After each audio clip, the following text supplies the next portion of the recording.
Welcome to Basic Brewing Radio for Thursday, December 29th, the last podcast of 2005. I'm James Spencer. Here at Basic Brewing Radio, we're all about home brewing, making beer at home. Well, this week, Chris Colby, editor of Brew Your Own magazine, joins us to talk about Vienna Lagers. And we head to a location you might not expect to find good examples of the style, south of the border. Well, let's jump right into the show by looking into the mailbag.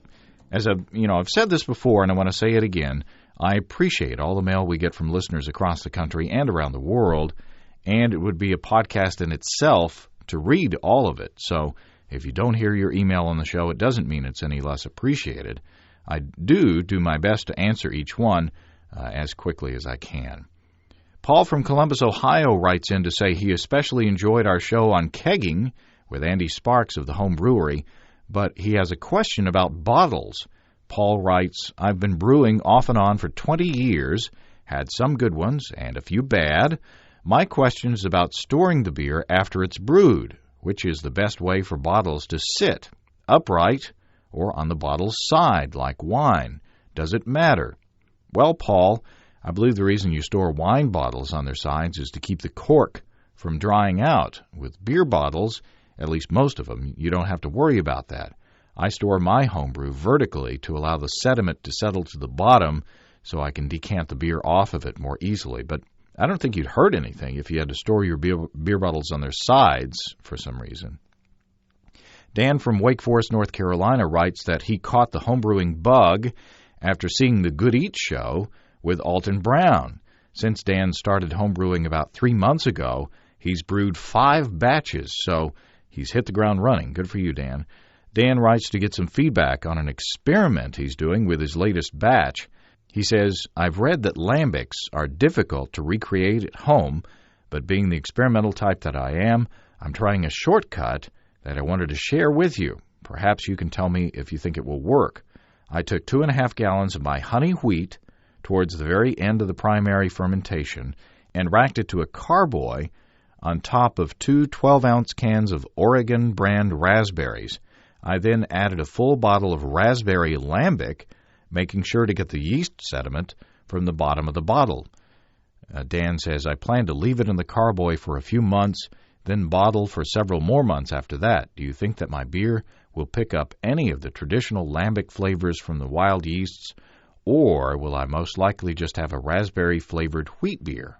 Well, Dan, I don't know. I'll bet whatever you get will be good, but I don't know if you'll get any of the wild yeast flavors that you're after.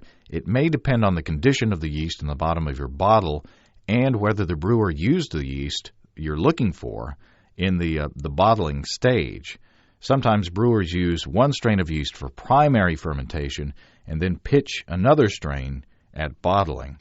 What you might want to do next time is to make a starter and pitch the yeast sediment from your commercial bottle-conditioned beer, first of all, to see if it's viable, and then to see if it has the taste characteristics that you're after. Now, I've asked Dan to keep in touch and let us know how this experiment turns out, so I'm interested to see how that turns out. Now, Jerry from Tallahassee, Florida writes in to say he finally had time to watch our video podcast on his big screen TV. And, Jerry, that's a scary thought. Steve and me on the big screen. Jerry says he watched the video while drinking his Christmas stout, and he felt like he was right there with us. Jerry also says he's looking forward to the all-grain DVD that we're working on. Now, I've had a few of you write in to mention the all-grain DVD, and I want to assure you that I'm working as fast as I can on that project. Steve and I have shot all the main segments, and I'm down to the editing and graphics stage now, so hang in there. I'm hoping that it won't be too much longer.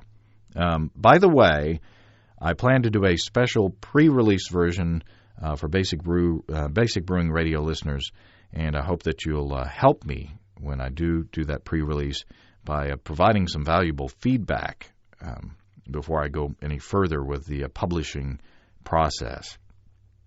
And speaking of all grain, Brian from St. Paul, Minnesota writes in to say he's acquired 2 5-gallon beverage coolers free of charge. Well, you can't beat free.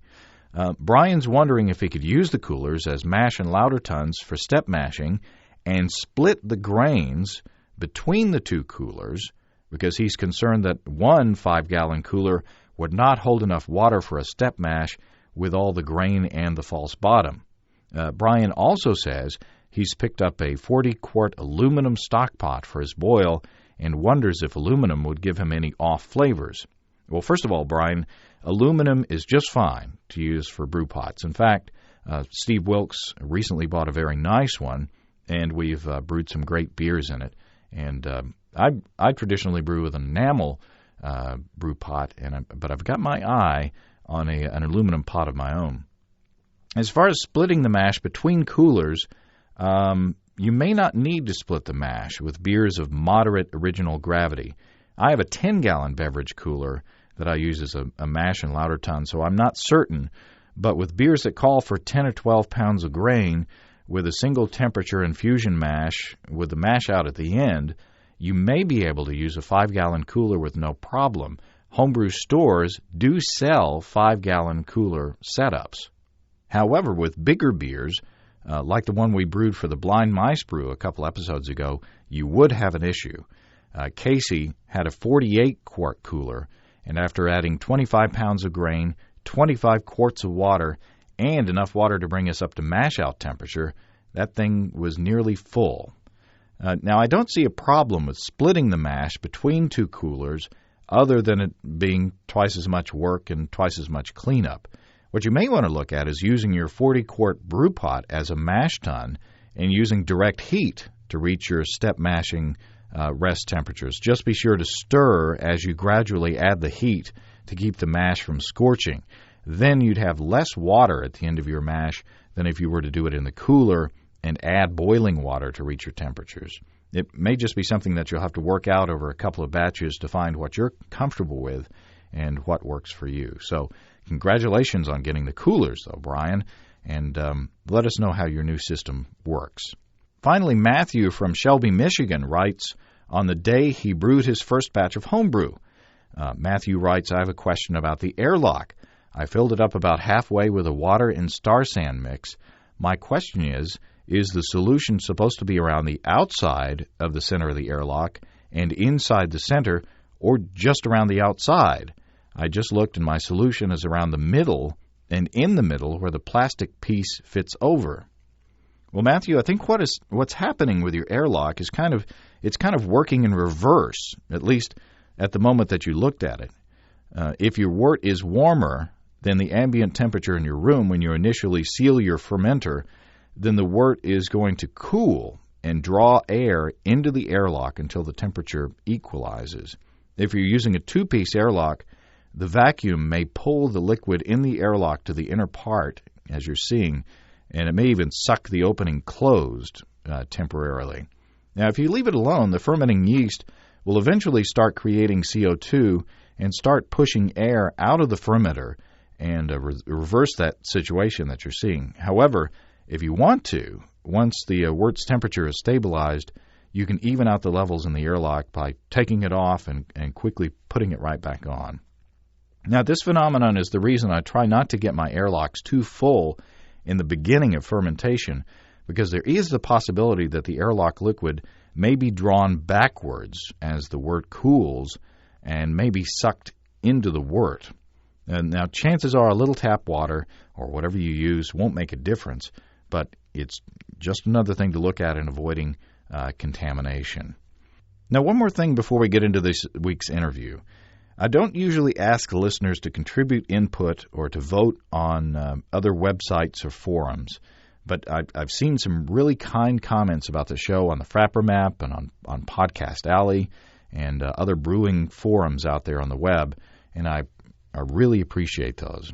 I'd love to see what people say about the show without prompting from me, asking you to do that. I'd love to see the honest, unsolicited feedback that's out there. However, I have noticed that the iTunes Music Store podcast directory now allows you to rate podcasts and add comments about each show. iTunes is an important and very visible way for people to find this podcast, so I just wanted to let you all know that the feature has been added to the iTunes Music Store's podcast directory. So There you go. If you just happen to be browsing the iTunes Music Store podcast directory and stumble across the listing for the listing for Basic Brewing Radio, and you want to leave a kind comment, well, that's up to you. So the iTunes Music Store podcast directory. They just want to let you know that new feature is out there. Okay, enough self-promotion. On to our interview with Chris Colby, editor of Brew Your Own magazine. In the January issue of BYO, Chris wrote an article about Vienna Lagers, and he joins us this week to talk about the style and how to create one of our own. We're talking, it's getting colder, and it's time to talk about lagers, and specifically, we're here to talk about Vienna Lagers today. And where else would you go to talk about Vienna Lagers than the country of? Mexico. What's up with that? Why talk about Mexican beers when we're talking about Vienna Lagers? Well, it's kind of interesting story behind that. Vienna Lager was originated in, of all places, Vienna. And what happened, though, is that the style of beer fell out of favor in Europe, and they basically quit brewing it for a while. It's back now in a limited manner, but where brewers really sort of carried the torch with the style was in Mexico. European immigrants who went over to Mexico brought the style along with them, and they brewed that there for years. Probably the most famous example of a Mexican-style Vienna Lager is Negro Modelo, brewed by Cerveceria Modelo in Mexico, and it's widely available here in the United States, and that's a pretty good example of it's a good example and a widely available example of a Mexican Vienna Lager. And we can even get it here in the beer desert of Northwest Arkansas. So. Oh, really? Wow. Yeah. So it does have some penetration, I guess.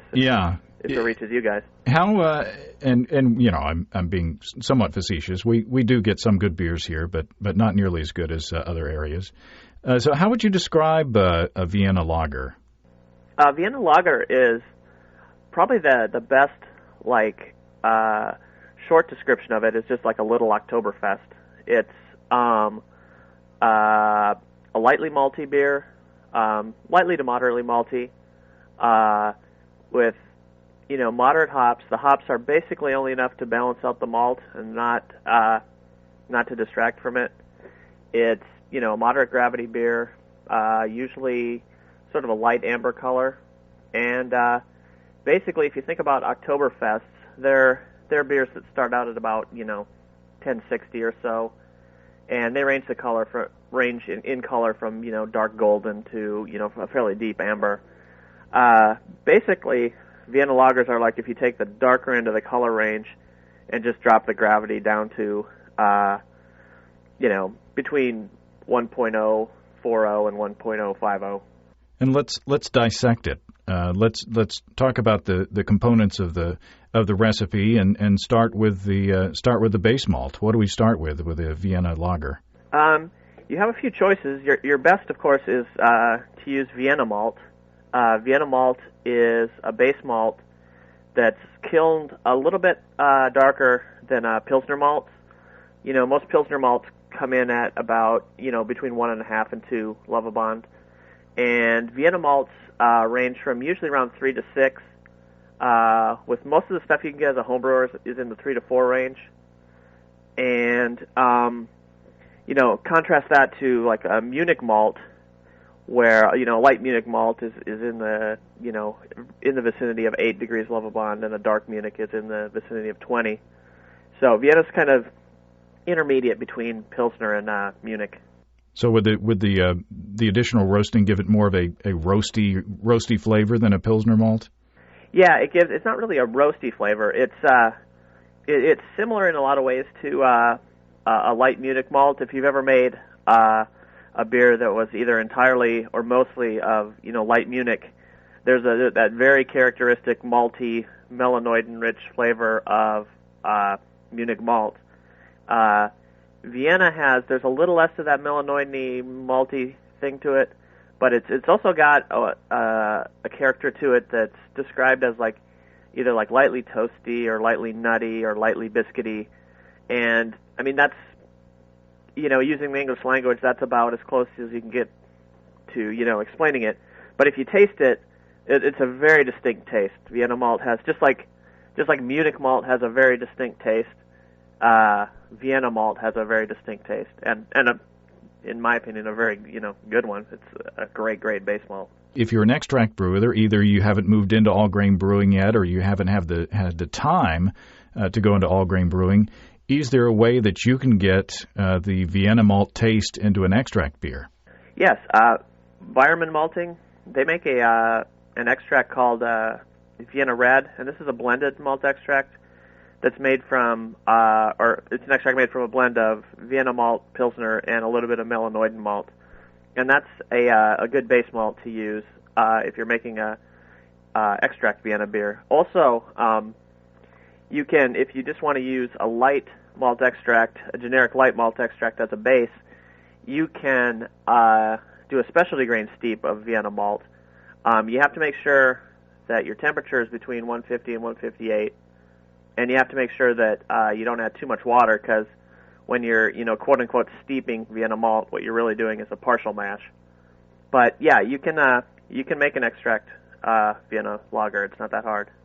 And that's a good point to bring out, and mini mashing is probably a good subject for a whole show. But when you're using a base malt like this Vienna malt, it's not just steeping the grain to get the flavor. You're actually trying to convert those starches into sugars, right? So what ratio of water to malt should they use, and get, you know, a little bit more into the detail of that?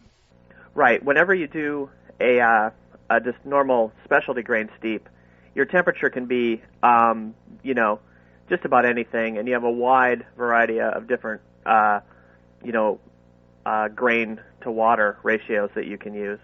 You don't want to go over 170 degrees, but anything. No, generally you don't, and generally you don't want to steep, you know, a small amount of grains in a very, very large amount of water. Like a lot of recipes will tell you to, you know, put all the water you're going to boil into there, and then, you know, you steep like a half pound of something, and that's not really a good idea.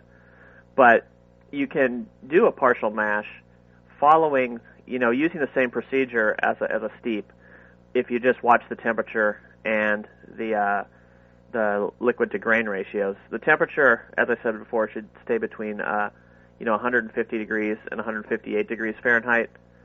And a good liquid to grain ratio is about 1.5 quarts per pound of grain. That's just a little thinner than sort of an optimal mash temperature, but that gives you a little, you know, allows for a little bit of room in there that your grains aren't going to be in, just because they're, you know, contained in the steeping bag. Mm-hmm. And it's still within the overall overall span of, you know, acceptable mash thicknesses. But, you know, 1.5 quarts per pound of grain that's where I do all my if I'm doing an extract beer and you know, a partial mash. I do them all in that range, and they work great. You know, there's enough water there to you know, hydrate the grain and get the grain thoroughly wet and the conversion done. And then, you know, you just yank the bag out, rinse it with a little water, and you're done. It's kind of the best of both worlds. Yeah. So what about specialty malts, or to go along with our Vienna malts? What are we going to have to get as far as specialty malts?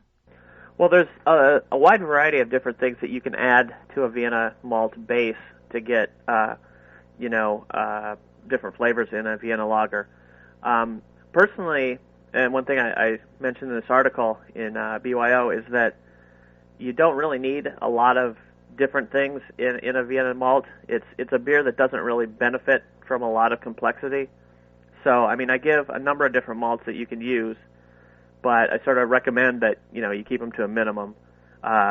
You can, for example, two other base malts that you can use in a Vienna lager are Pilsner and Munich. If you want to, you know, round out, you know, if you want to lighten the color a little bit with some Pilsner, if you want to darken it a little bit with some Munich, that's fine. Also, crystal malts, if you go really easy on them, you know, I recommend under, 3/4 of a pound per 5 gallons, and even that might be on the high end. I would probably go under a half pound, but a little bit of caramel malt in the medium color range, from 30 to 60 Lovibond. You can add just a little bit of sweetness, and you might want to add enough so that there's a little bit of color and a tiny amount of sweetness, but you don't really want a big caramel flavor to compete with the flavor of the Vienna malt in the base. So you're really looking for a clean plate, so to speak, for the Vienna malt to stand out. Yeah. If you think about like an Oktoberfest, when you taste a good Oktoberfest, some of those are made with Vienna, some are made with Munich, and some are blends of Pilsner, Munich, and Vienna of all kinds. But when you think about the beer in general, it's a malty beer, and although there might be a little bit of caramel malt in some of those, it's the base malt that's really in the forefront of that beer.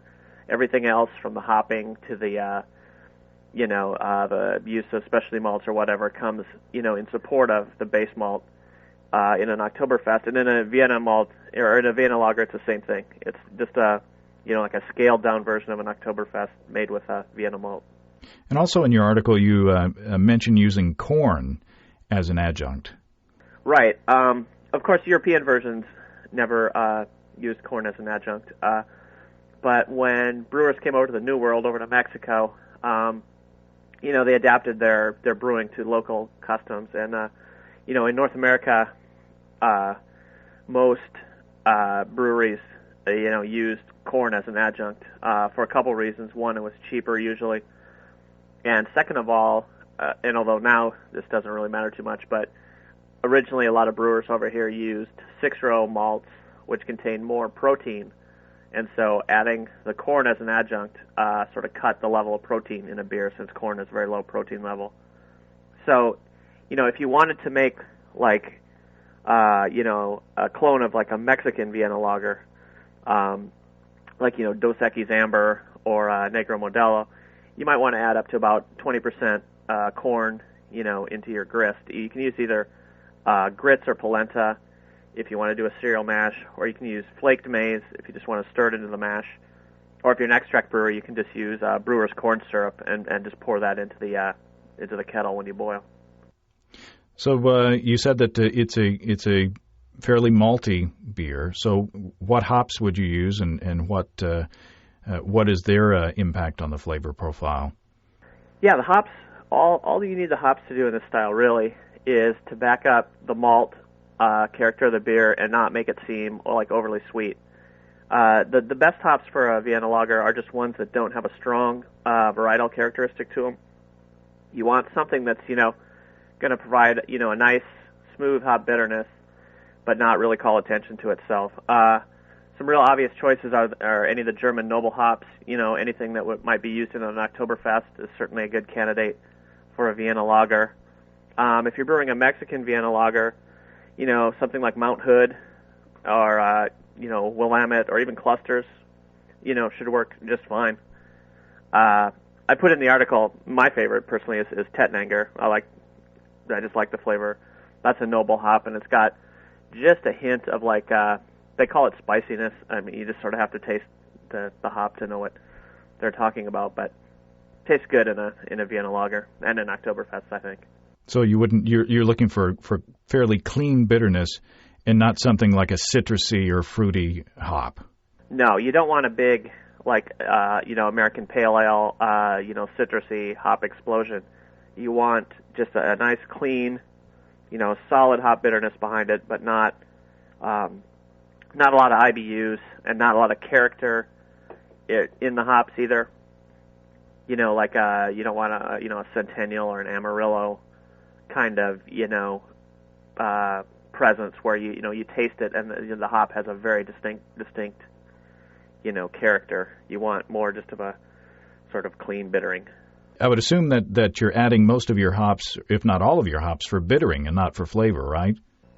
Yeah, that's true. The simplest way to hop a Vienna lager, and the way I always do it, or almost always do it, is just a single addition at the 1 hour to go mark. if you boil, if you shoot for between 20 and 25 IBUs,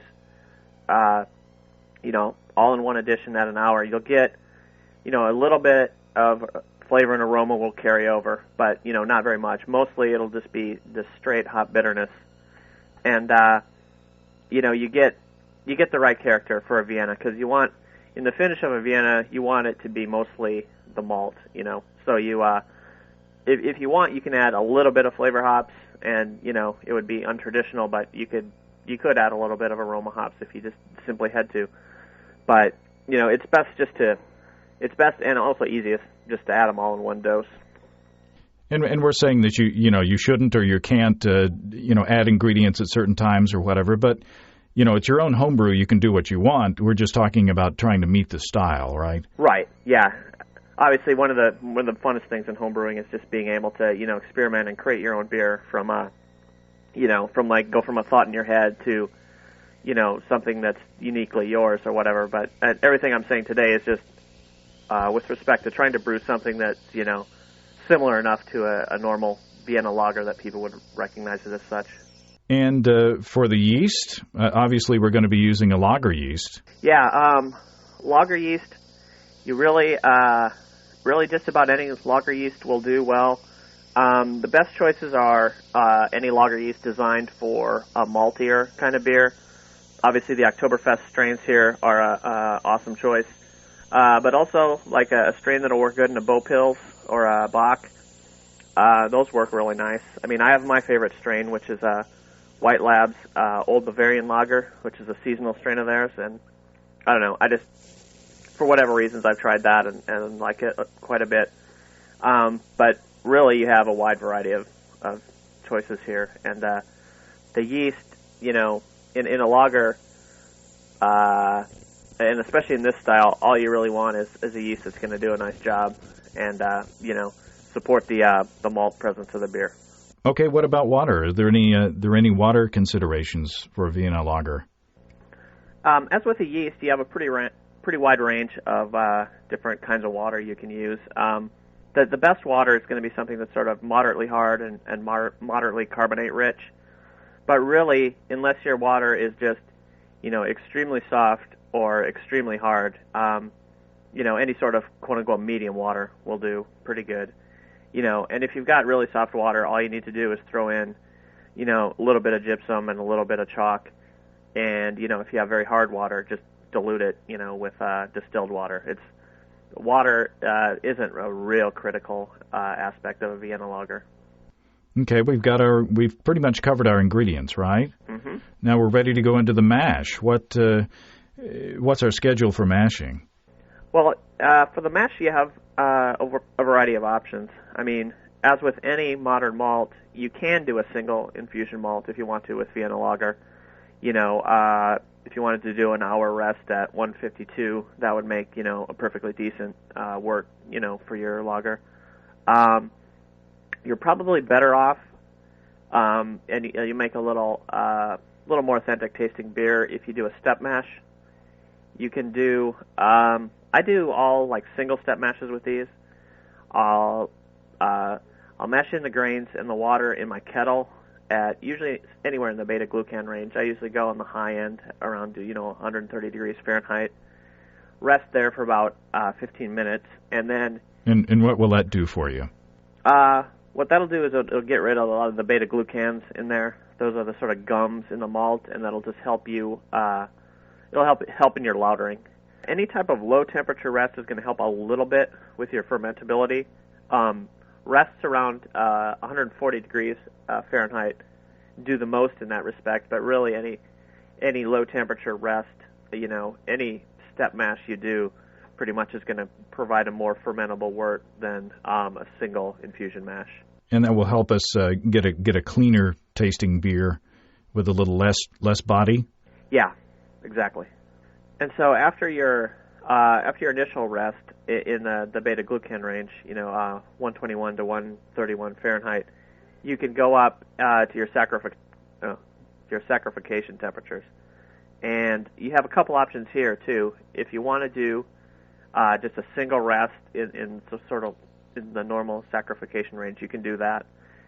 and that's a good thing to do if you're shooting for like an American craft brew version of a Vienna lager. Like I usually, when I make my Vienna lagers, I'll do the low temperature rest, and then I'll come up to about 154 and rest there, usually for about 45 minutes. If you want a little bit more fermentable wort, one that's more in tune with a Mexican Vienna style lager, you might want to bring it up to between 148 and 150 degrees Fahrenheit and hold it there for maybe a half hour. Then boost it up to 158 to 160, or even up to 162 degrees Fahrenheit, and hold it there for another 15 minutes before mashing out, and that'll give you a little bit more fermentable wort. You have an option, essentially from a single infusion rest to you can do a one-step mash from the low temperature up to 154, or you can go a two-step mash with the low temperature followed by something low in the saccharification range, then to something high in the saccharification range, and then a mash out. Now, for the boil for all grain brewers, you suggest a 90-minute boil. Yeah, most all grain beers are going to benefit from a 90-minute boil. You get with going beyond the normal sort of 60-minute boil to a 90-minute boil, you get a little better hot break, which is going to help you with your clarity and also your stability of the beer. And also, a lot of home brewers are finding these days that it's good to boil for like 15 minutes to a half hour first before adding the hops. Get some hot break developed, and then, because the theory is, if you wait for some hot break to develop and then throw in the hops, you're going to get a better presentation for them, because as the theory goes, if you throw them in right at the beginning of the boil, they're somehow going to get mixed up and coated by hot break as it forms, and it can lower your hop utilization. I mean, that's just the theory I've heard. I don't know if that's been tested, but in sort of practical home brewing, since I've been doing this, boiling for 90 minutes and waiting, for a little while until I add the hops, I've really thought it's improved my beer quite a bit. And do you skim the hot break? I never do. There are, in the early days, when I was reading a lot about brewing, there's always options to do a little bit more during the brew day, and you can skim this, you can measure this, and these days I'm sort of getting to the point where I'm willing to do stuff if I know that this is going to make my beer better. But for something like wort skimming, I've had so many batches where I've never done it, and it's turned out, just fine. And I've had many batches where I've done it, and I couldn't really taste any difference from my other beers, that nowadays I just figure, oh, well, I'm not going to bother. But it won't hurt to skim the hot break. Yeah. Yeah, I mean, if I had any evidence that it really, made a tasteable difference, I would get in there and skim it every time. But nowadays, I just, I'm like, that's just going to be an extra, thing to clean at the end. Practical brewing, not lazy brewing, but practical brewing. Yeah, there's a difference. I mean, you can the time that goes into doing that and cleaning the stuff afterwards, you can spend on something valuable like drinking beer. Sure, I'm all for that. Now let's get into we cool down our wort, and since it is a lager, you're going to have probably a different approach than from an ale batch. Yeah, when you make a lager, you want to you've got a longer stretch of temperatures to cool the wort down through.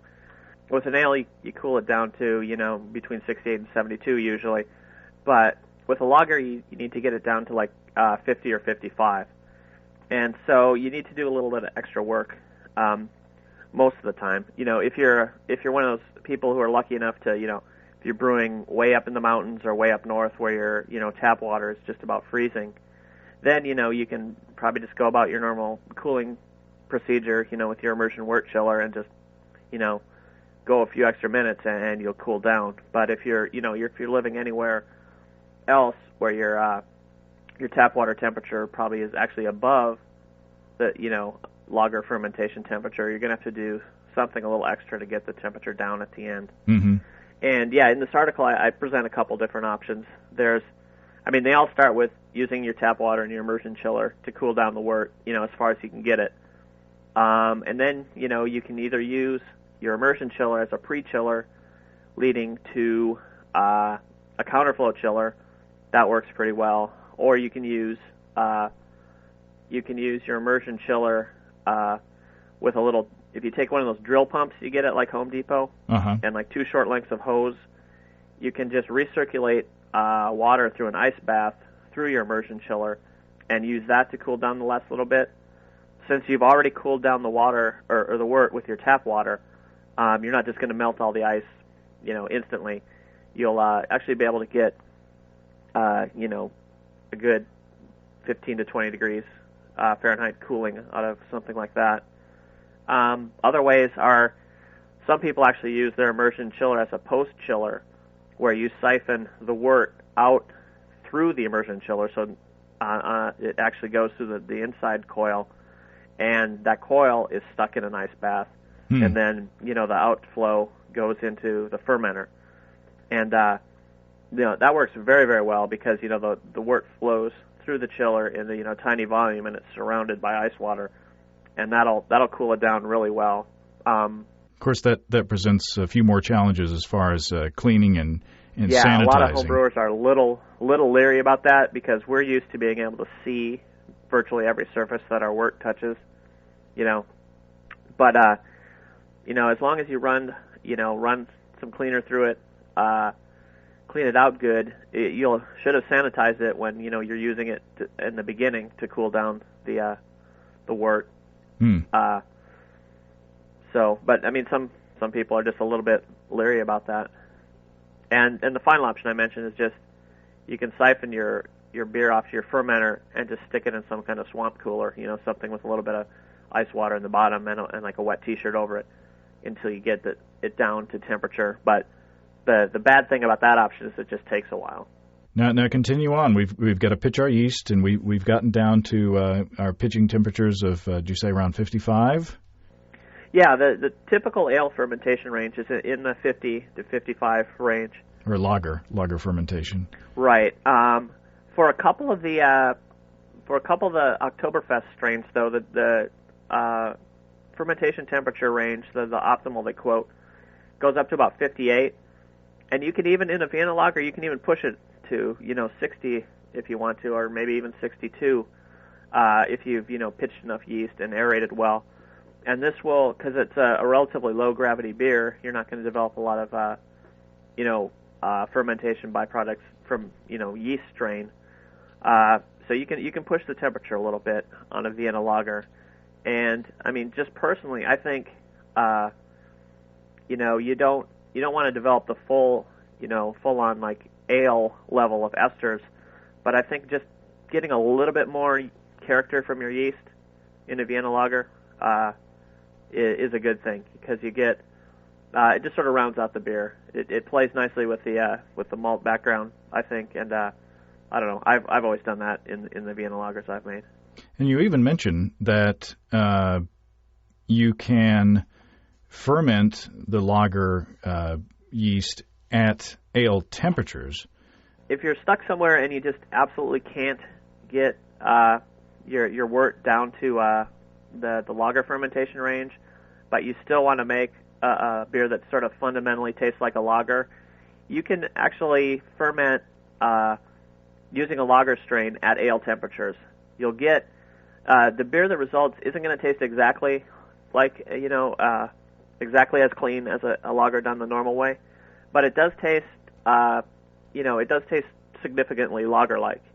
Usually the sort of standard or conventional wisdom in homebrewing, if someone goes on one of the online forums and says, "Hey, I want to make a beer, that's like a lager, but I can't get my temperature down," most people will tell them, use a very clean ale yeast strain like Y Yeast 1056 or White Labs California Ale. Or, if you can get the temperature down to around 65, use one of the steam beer strains for making, steam beers. And it's sort of a lager/ale strain that works well around 65. But actually, I mean, if you really want to brew a lager beer, you can just do it and get more lager-like results by just fermenting a lager warm. You'll get a little more esters in there, but it's really not too bad, especially if you can hold the temperature, down below 65 or something. It does surprisingly well. A lot better than, a lot of homebrewers are really skeptical about that, because I've mentioned this a few times on online forums and just talking to people, but it really does work pretty well. And you say that if you do use a lager yeast at an ale temperature, you make a bigger starter than normal and make sure and aerate your wort well? Yeah, you want to minimize, of course, the amount of esters in your lager, because in a standard lager there really should be pretty much none. But in a warm temperature lager, you're going to get a few, and you just want to do everything you can to minimize them. So you really need to make a decent sized yeast starter, at least as big as you would for a normal lager, if not a little bit more, just for a little bit cleaner fermentation. Also, you really want to aerate well, because under aeration is one thing that really spurs ester production. So you want to make sure the lager's aerated really well. The only downside of this, of course, is when warm temperatures plus a lot of aeration plus a lot of yeast means you're going to get the yeast attenuating at the high end of their range. So if you want to counter that, you might want to mash a couple degrees higher, or add just a little bit more caramel malt or something to counteract that, because you might get the beer a little bit more dry than you want. It shouldn't be terribly much more drier, but the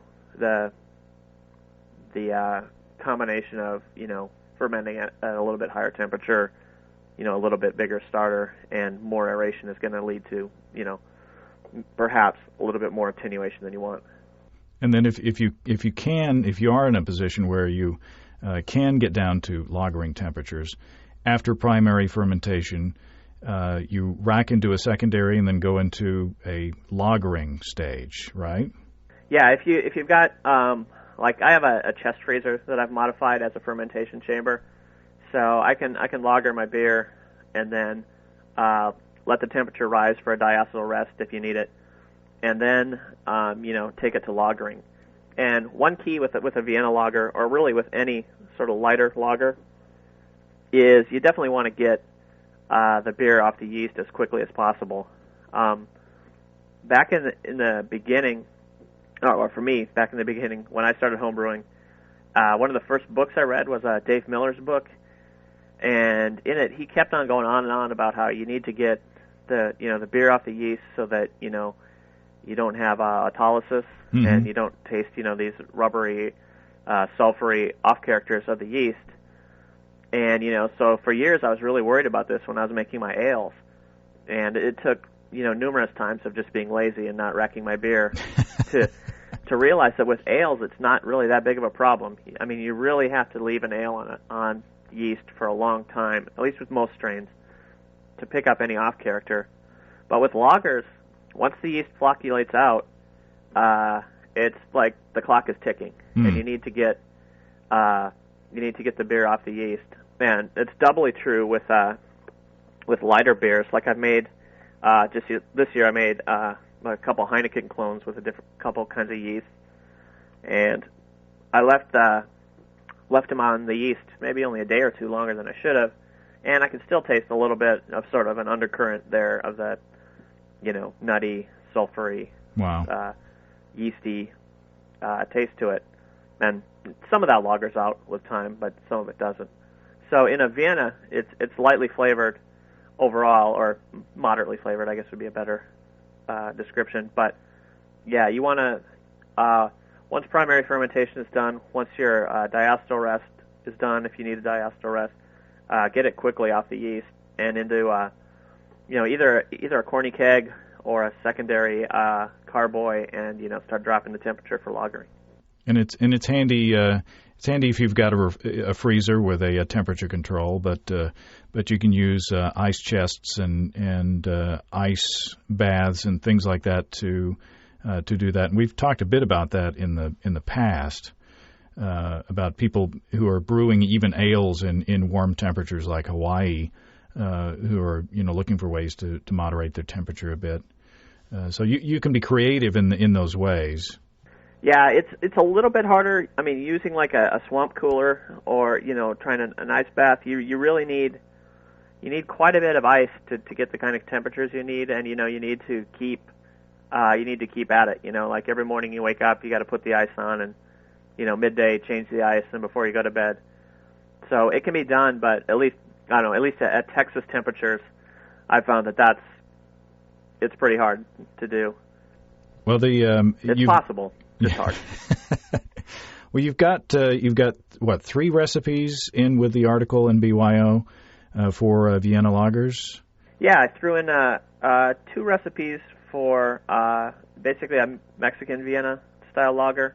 One an extract recipe where you steep a little Vienna malt, or actually it's partial mashing it.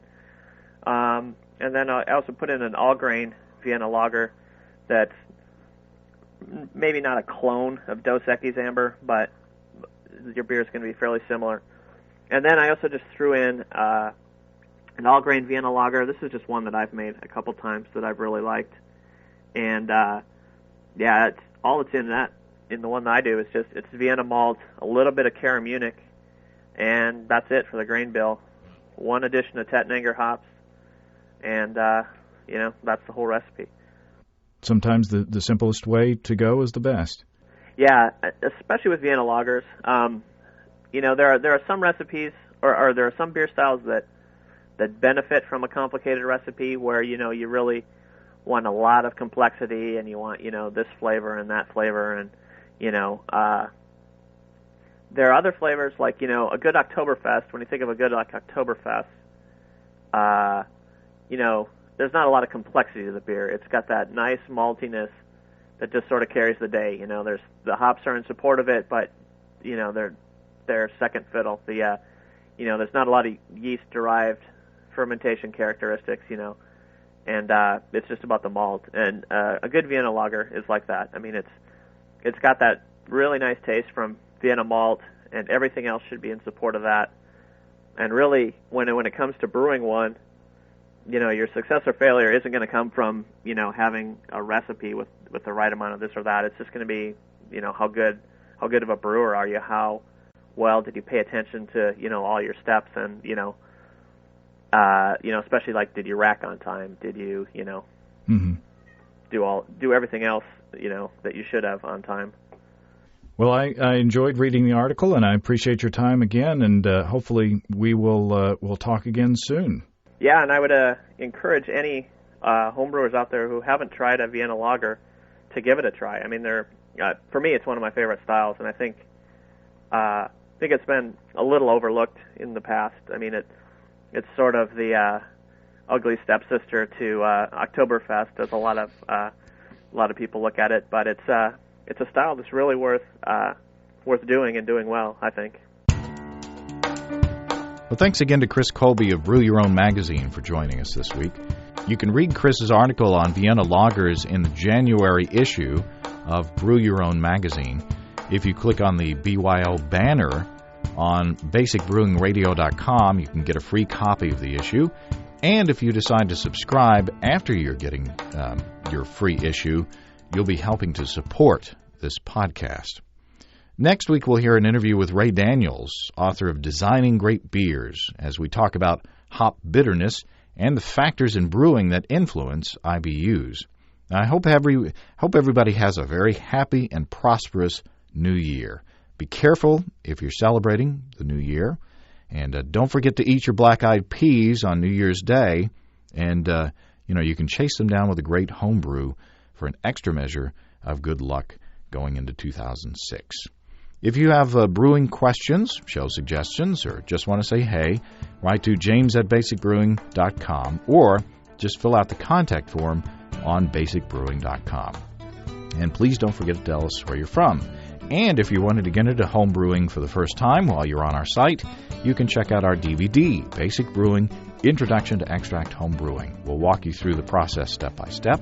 You can see a listing of the fine folks across the country who sell our DVD while you're on the site. And if there isn't a vendor in your area, you can order it online. Well, that's all until next week. Until then, thanks for listening. I'm James Spencer. Production help for Basic Brewing Radio and our website, as always, is provided by Kelly Dotson. Basic Brewing Radio is a production of Active Voicing. We'll talk to you next time. So long.